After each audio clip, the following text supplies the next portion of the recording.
부동산 공급 대책도 발표했다고 저희가 말씀드리지 않았습니까? 네.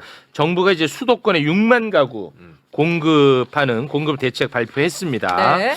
정부가 이제 활용할 수 있는 땅들을 그냥 싹싹 끌어가지고 네. 빠르면 이제 내년부터 착공해서 내년부터 이제 아무튼 착공이 되는 거고 다음 달에 또 추가 공급 대책 발표한다는 뭐 그런 얘기가 있었거든요. 네. 근데 이 문제가 있어요. 뭔데요? 문제는 이 서울시 다시 말해 오세훈이가 인허가권을 갖고 있는 거야. 아, 그래요? 근데 오세훈이가 얼마나 웃긴 인간인지 태릉 골프장 부지가 있어요. 네.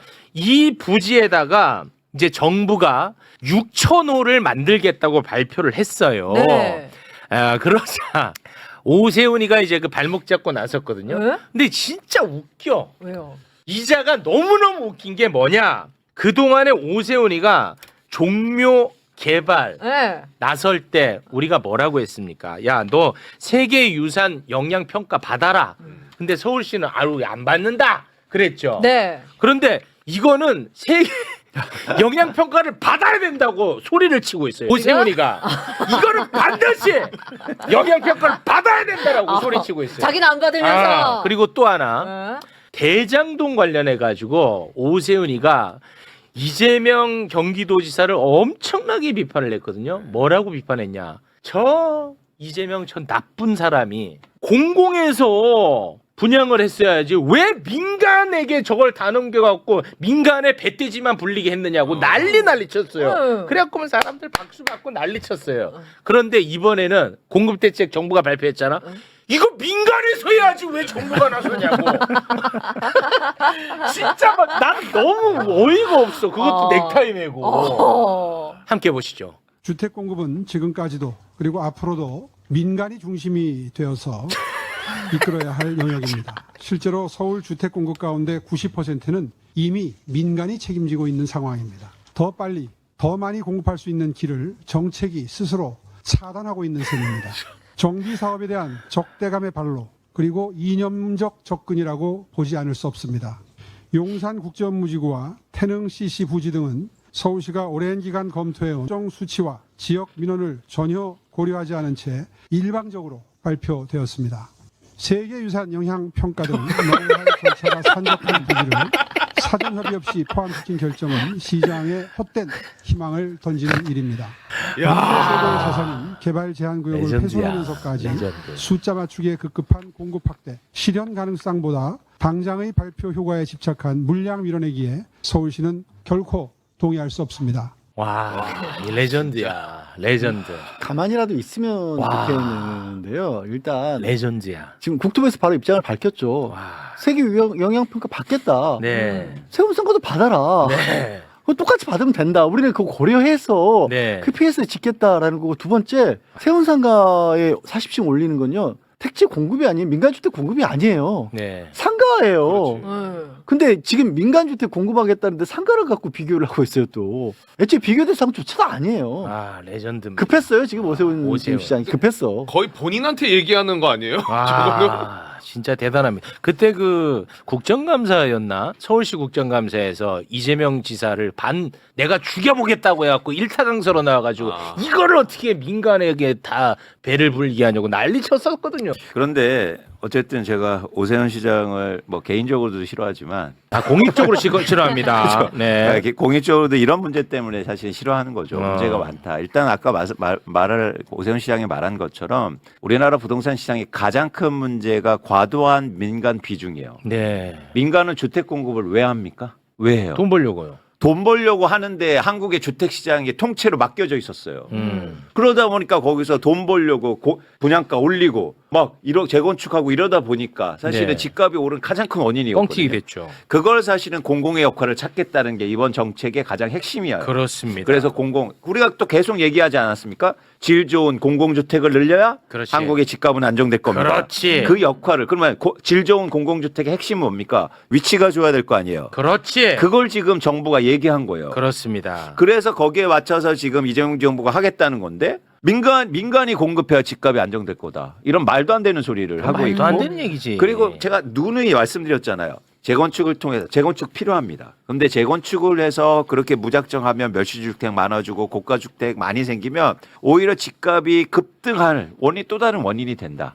그래서 적정한 밸런스가 필요하다는 거예요. 네. 그런데 완전히 이건 정치적으로 그냥 해석하면서 비난하는 거죠. 그런 공급이 실제로 이루어지려면 서울시의 도움이 필요해요. 서울시의 공조가요. 맞아요. 근데 지금 서울시가 완전히 다 지금 들어가고 이재명 있어. 정부를 도와주지 않고 있어요. 반대하죠. 네. 그래서 이 공급 정책에 대해서 사실 이번에 지방선거가 그래서 중요하다. 이런 공급이 원활하게 되기 위해서도.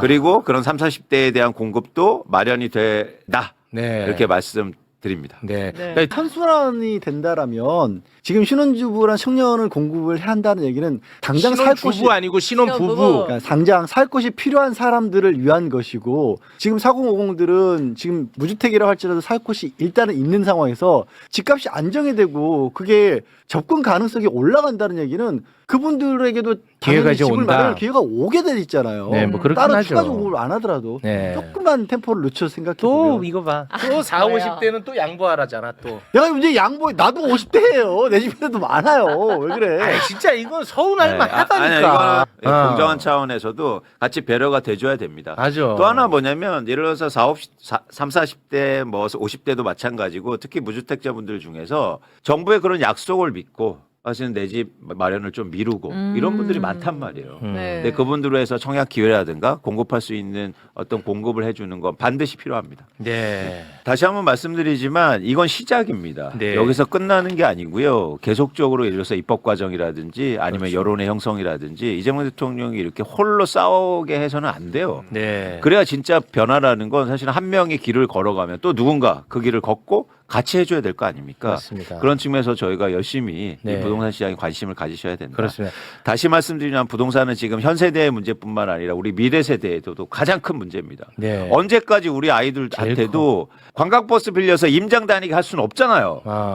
그러기 위해서는 반드시 개혁하고 그리고 지금 절대절명의 가장 중요한 순간이다. 그렇습니다. 여러분들도 같이 관심을 많이 가져줬으면 좋겠습니다. 네. 이 가장 중요한 이슈다 보니까 대한민국 최고의 기득권들이 온 힘을 다 바쳐 이거 반발할 거거든요. 맞죠. 그럼 결국은 여론이 중요하거든요. 그쵸. 여론. 그쵸.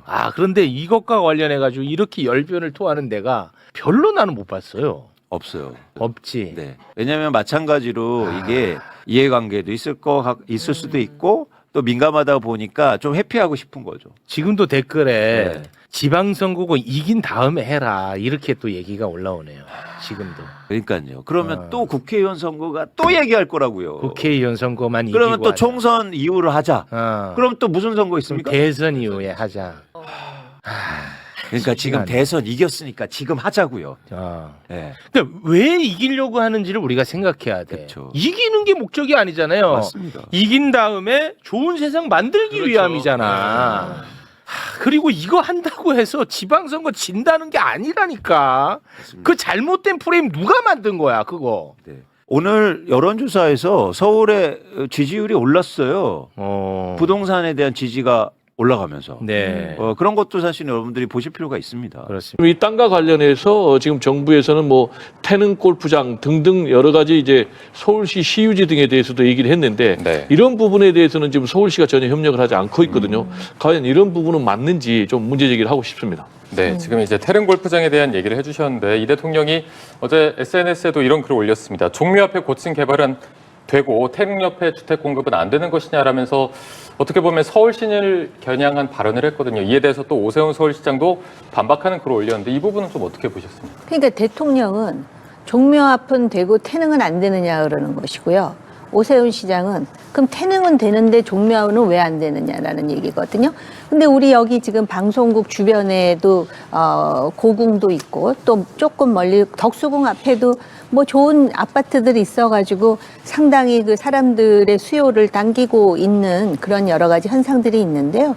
이렇게 서로 신경전을 벌일 게 아니라 그런 종묘도 살리고 태릉도 살리면서 종묘 앞에도 짓고 태릉에도 짓고 그렇게 하면 되는 거 아니에요? 서로 자기 부분만 보면서 그 반대를 부정하기 위해서 이런 식의 논쟁을 부리는 것이 과연 그 주택 수요를 지금 갖고 있는 사람들에게 무슨 도움이 되는지 모르겠고요. 그 다음에 이것이 이제 대통령과 시장이 다 당이 다르다 보니까 이런 식의 정파적 논쟁을 벌이는데요. 저는 정파적 논쟁 빼고 말씀을 드리자면 그렇다는 거예요. 근데 가장 근본적인 문제는 뭔지 아십니까? 서울에 무주택자가 많다 그러는데 지금 서울로 더 몰리고 있어요. 그렇다면은 이것을 분산시키고 대통령이 지금 뭐 요번에도 지방 균형 발전을 위해서 지방의 그 시와 도를 지금 통합하는 여러 가지 행보를 보이고 있잖아요. 예. 그러면은 국민들로 하여금 굳이 서울에 안 살아도 내가 자긍심을 갖고 아주 행복하게 살 수 있다라는 심리적 분위기를 만들어줘야 돼요. 한국 사람들이 얼마나 심리에 예민한 줄 아십니까?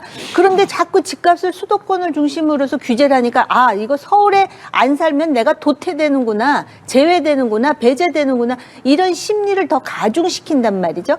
그러면서 태능과 종묘를 가지고 서로 이렇게 신경전을 벌이는 거는 진짜 이해가 안 가요. 태능도 중요하고 종묘도 중요한데 태능 근처에 멋진 주택을 지어서 서울 시민이 거주할 수 있도록 할 수 있다면 종묘 주변에도 지금 종묘에 뭐 바짝 붙어서 짓겠다는 게 아니잖아요. 그리고 그거 아시죠? 종묘는 이미 지하에 주차장 시설이 있는 곳이에요. 그러면은 좀 현실적으로 이런 것과 관련해 가지고선 좀 대안을 제시하는 것이 아니라 그냥 정치에 매몰되어 있는 뭐 누가 더 낫다고 할 수 있습니까? 이런 논쟁을 보면. 예, 이렇게 서울시와 또 의견차가 있었고 여야의 전선도 계속해서 이 129 정부 주택 공급 대책을 두고 계속해서 다른 주장을 펴고 있는데 국민의힘은 핵심이 빠진 실패한 정책이다라고 맞받았고 민주당은 또 민생을 볼모로 한 정치적 몽리다라고 했습니다. 입장차 어떻게 보십니까? 네, 뭐 계속 같은 주제가 나오고 있고 네. 같은 질문이 나오고 있는데 이거는 뭐 여당의 문제만이 아니고 야당의 문제만이 아니다. 정치권이 서로 당신 탓이다라고 내탁 공방을 벌일 것이 아니고 책임 있는 대책을 내놔야 된다라는 좀 말씀을 드리고요. 역시 이제 부동산을 안정시키기 위해서는 공급이 저는 가장 중요하다라고 생각을 합니다. 예. 공급이 가장 중요한데 문제는 이 부동산이라는 것이 그렇게 하루아침에 공급이 되지 않는다는 거예요. 아까도 말씀드렸듯이 공사기간만 30개월 걸리기 때문에 당장 계획을 세우고 또 착공을 한다고 해도 최소한 30개월 이상이 걸리는 것 아니겠습니까? 예. 그렇다면 뭐 특히 이제 서울에 주택 공급이 굉장히 좀 부족한데 이 부분과 관련해서는 중앙정부의 힘만으로는 되지 않고 서울시 그래서 오세훈 시장의 협조가 굉장히 좀 필요하다. 구체적인 부분이 이제 태능의 골프장 부지다라는 말씀을 드렸는데 지금 이것과 관련해서도 지금 종묘 앞 개발 문제 그리고 태능시 골프장을 주택 부지로 개발하는 문제와 관련해서 서로 지금 이중잣대라고 싸우고 있는 이런 상황 아니겠습니까? 저는 종묘 앞을 개발하는 문제는 종묘 앞 개발 문제이고 태능시 골프장을 주택 부지로 개발하는 문제는 또 주택 부지 개발의 문제다. 이걸 가지고 뭐 이중잣대 공방을 펼칠 거는 아니다. 그래서 지금 우리가 논의하고 있는 이 주택 공급과 관련해서는 태능시 골프장을 저는 과감하게 저는 뭐 주택지로 개발해서 주택을 시민들에게 공급하는 것이 맞다라는 좀 말씀을 드리고 특히 이제 국민의힘에서는 지금 이재명 대통령, 이재명 정부를 향해서 비난만 할 자격은 좀 없다라는 말씀을 좀 드립니다. 제가 이렇게 말씀을 드린 이유는 윤석열 정권에서 2022년 8월에 임기 내에 270만 호를 공급하겠다. 그러면서 서울에 50만 호의 주택을 공급하겠다고 했거든요. 근데 50만 호를 공급했습니까? 공급하기는커녕 뭐 12.3 내란 해가지고 본인이 탄핵돼서 물러나가지고 완전히 이게 지금 공중에 뜬 이런 상태인데 이런 부분에 대해서 본인들이 또 국민의힘이 책임을 느낀다면 이거는 좀 초당적으로 대책을 함께 마련해야 된다라는 말씀을 좀 강조하고 싶습니다. 예, 부동산 대책에 대해서 여야의 공방이 계속 이어지고 있습니다. 어떻게 보시나요? 일단 지방선거를 의식하는 거죠. 그렇게 하다 보면 굉장히 파당적인 얘기가 나오지 않을 수가 없는 상황이죠. 그 다음에 이제 과거 정권 얘기를 하면 대안이 없습니다. 그러면은 계속 되돌이표로 누가 더 잘못했느냐를 서로 경쟁하듯이 얘기하는데 그건 정말 무의미하고 시간 낭비 같은 일이고요. 지금 아까 뭐 태능과 종묘에 대해서는 제가 충분히 말씀을 드렸다고 생각을 하고요. 재개발과 관련해서도 강남의 재개발 규제를 풀어준다라면은 조금 조심스러울 수 있을지 모르겠지만 강북에 재개발을 한다라는 것에 대해서 이걸 묶어놓게 되면은 그러면은 다시 강북의 시대 뭐 여러 가지 모토도 나오지만은 그러면은 강북에 계신 분들은 계속 그 상황에서 더 이상 벗어나지 못하고 이렇게 살아가게 만드는 것이 바람직한 일이냐에 대해서 반문하지 않을 수가 없거든요. 그리고 또 이런 것도 있더라고요. 아까 선거를 의식한다 그랬는데요. 예를 들어서 보수 정권이 잘해서 주택 정책에 성공을 했다. 그럼 이거를 벤치마킹 하려고 하지 않아요. 그걸 벤치마킹 하는 자체가 보수 정권의 그 정책을 인정했다고 생각하고요. 또 한쪽에서 진보 정권이 뭔가를 하는 것에 대해서 마치도 지금 지방자치단체가 막는 것 같은 그런 인상을 주는 것도 저는 바람직하지 못하다고 생각해요. 오히려 유권자들은 그런 부분에 대해서 훨씬 전향적이면서 대화가 되고 소통을 통해서 대안을 제시하는 그러한 정당에 표를 줄 거예요. 그런데 지금 그 유권자들의 수준보다 정치인들의 수준이 미치지 못하니까 계속 정파적 얘기를 하면서 자기 당이 하는 것만 옳다 그런다든지 아니면 과거를 다시 그 상기시키면서 니네는 그렇지 않았느냐 이렇게 얘기하는 거 아닐까요?